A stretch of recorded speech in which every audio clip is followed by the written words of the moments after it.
बात बहुत पुरानी है। प्राचीन तिब्बत के दूर दराज के एक गांव में बने बौद्ध मठ में काम करने वाला एक लामा अपने मुख्य मठ के प्रधान को एक पत्र लिखता है। उस पत्र में वह लिखता है कि कृपया इस बौद्ध मठ में एक लामा और भेजें, हमें उसकी सख्त ज़रूरत है। जैसे ही वह पत्र मुख्य मठ के प्रधान को मिलता है, प्रधान अपने सारे शिष्यों को अपने पास बुलाते हैं और उस पत्र को सभी के सामने पढ़ते हैं। पत्र को पढ़ने के बाद वो निर्णय लेते हैं कि यहाँ से 5 लामाओं को उस बौद्ध मठ में भेजा जाएगा। यह सुन उनमें से एक लामा प्रधान से प्रश्न करता है कि 5 क्यों, वहाँ तो केवल एक ही लामा की ज़रूरत है। यह सुन प्रधान कहते हैं, तुम बाद में सब समझ जाओगे। अगर मैं यहाँ से 5 लामा भेजता हूँ तो इस बात की भी संभावना है कि वहाँ एक भी ना पहुँचे, क्योंकि रास्ता बहुत लंबा है और मन को भटकाने वाली चीज़ें हजारों।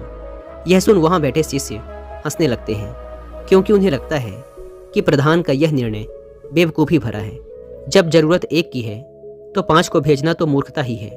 लेकिन प्रधान अपने निर्णय पर अड़े रहते हैं और उनमें से 5 शिष्यों को वहाँ जाने के लिए चुन लेते हैं। अगली सुबह वो 5 भिक्षु अपनी यात्रा शुरू करते हैं। उसी दोपहर जब वो 5 एक गांव में से गुजर रहे थे, तभी दूर से भागता हुआ एक इंसान उनके पास आता है और कहता है, हमारे गांव के बौद्ध मठ में रहने वाले सन्यासी की मृत्यु हो चुकी है। हमें एक सन्यासी की सख्त ज़रूरत है। आप में से जो भी भिक्षु हमारे गांव में आकर रहेगा, उसके लिए एक बढ़िया तनख्वाह और रहने खाने की अच्छी व्यवस्था की जाएगी। गांव देखने में काफ़ी अच्छा और धनवान लग रहा था। पूछने पर पता चला कि गांव में ज़्यादातर बड़े किसान और अमीर व्यापारी ही रहते हैं, इसलिए गांव बहुत समृद्ध और खुशहाल है। यह सब जानने के बाद उनमें से एक भिक्षु कहता है, मैं सोच रहा हूँ कि मुझे यहाँ रुक जाना चाहिए। आखिर ये भी तो बुद्ध का ही काम है, और वैसे भी वहाँ तो केवल एक ही भिक्षु की ज़रूरत है। आप 4 भिक्षु ही वहाँ के लिए काफ़ी हो। इतना कहकर वो 5वां भिक्षु उस इंसान के साथ गांव के मठ की तरफ चल देता है। इसके बाद वो 4 भिक्षु उस गांव से आगे बढ़ जाते हैं। अगले दिन जब वो चारों एक राज्य से गुजर रहे थे, तभी उस राज्य का राजा अपने घोड़े पर सवार होकर उनके सामने से गुजरा। राजा की नज़र उनमें से एक भिक्षु पर पड़ी, जो कि शरीर से बहुत मजबूत और देखने में बहुत आकर्षक था। राजा ने उन 4 को रोकते हुए कहा, मैं इस राज्य का राजा हूँ। मेरी केवल एक ही बेटी है और मैं अपनी बेटी के विवाह के लिए एक युवक की तलाश में हूँ। राजा ने उस सुंदर और मजबूत शरीर वाले भिक्षु की तरफ इशारा करते हुए कहा, मैंने अपनी बेटी के लिए जैसे युवक की कल्पना की थी, तुम बिल्कुल वैसे ही हो। क्या तुम मेरी बेटी से विवाह करोगे? मेरी मृत्यु के बाद तुम ही मेरे इस राज्य के अकेले वारिस होगे। उस जवान भिक्षु ने सोचा कि ऐसा मौका फिर जिंदगी में दोबारा कभी नहीं मिलेगा। राजा की बात को मान लेने में ही बुद्धिमानी है।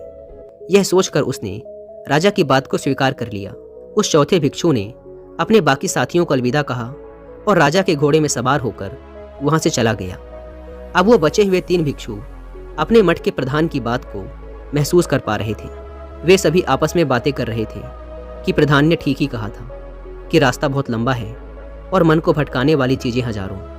उन तीनों ने निर्णय किया कि वो अपने सफ़र को बहुत ही सावधानी पूर्वक पूरा करेंगे और ऐसी किसी भी चीज़ से अपने आप को भटकने नहीं देंगे।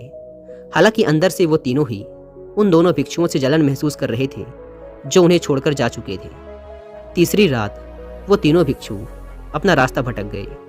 बहुत ढूंढने पर उन्हें दूर से एक जलते हुए लैंप का प्रकाश दिखाई पड़ा। किसी तरीके से वे वहां तक पहुंचे। वहां एक घर था जिसकी खिड़की पर एक लैंप लटका हुआ था। उन्होंने दरवाजे पर खड़े होकर आवाज़ लगाई तो एक युवती ने घर का दरवाज़ा खोला।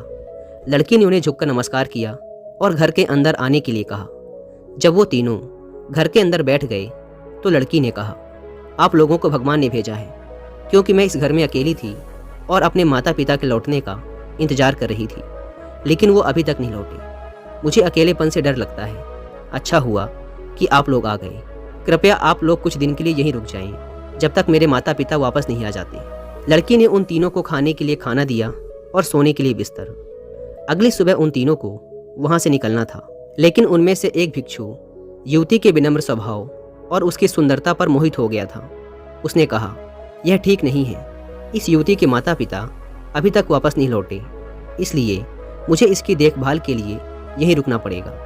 जब इसके माता पिता वापस आ जाएंगे तब मैं खुद ही तुम्हारे पास आ जाऊंगा।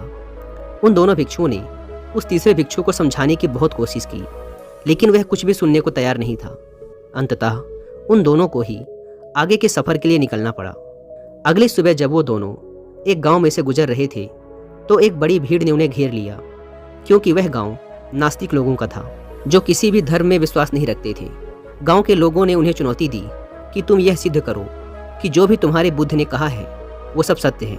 गांव के एक बड़े विद्वान व्यक्ति ने भी उन्हें चुनौती दी कि आओ और मेरे साथ बहस करके यह सिद्ध करो कि तुम्हारे बुद्ध के सिद्धांत सच हैं। उन दोनों में से एक भिक्षु ने गांव वालों की चुनौती को स्वीकार कर लिया। यह देख दूसरे भिक्षु ने समझाते हुए कहा, तुम यह क्या कर रहे हो और ना जाने इस काम में कितना समय लग जाए, हमें जल्दी से उस मठ पर भी तो पहुंचना है। भिक्षु ने उत्तर दिया, इन गांव वालों को समझाने में चाहे मेरी पूरी जिंदगी ही बर्बाद क्यों ना हो जाए, लेकिन मैं इनकी इस चुनौती को स्वीकार करूंगा। मैं बुद्ध का शिष्य हूँ और इन लोगों ने मेरे गुरु के सिद्धांत पर सवाल उठाया है, इसलिए मैं इन्हें गलत साबित करके ही रहूंगा। वैसे भी वहाँ सिर्फ एक ही भिक्षु की जरूरत है, इसलिए तुम जाओ। जब इन गांव वालों को बुद्ध के सिद्धांतों पर यकीन हो जाएगा तब मैं वापस आ जाऊंगा। असल में ये चुनौती बुद्ध को नहीं बल्कि उस भिक्षु के अहंकार को लग गई थी, इसलिए वो वहीं रुक गया और अंततः केवल एक भिक्षु ही अपनी मंजिल तक पहुंचा।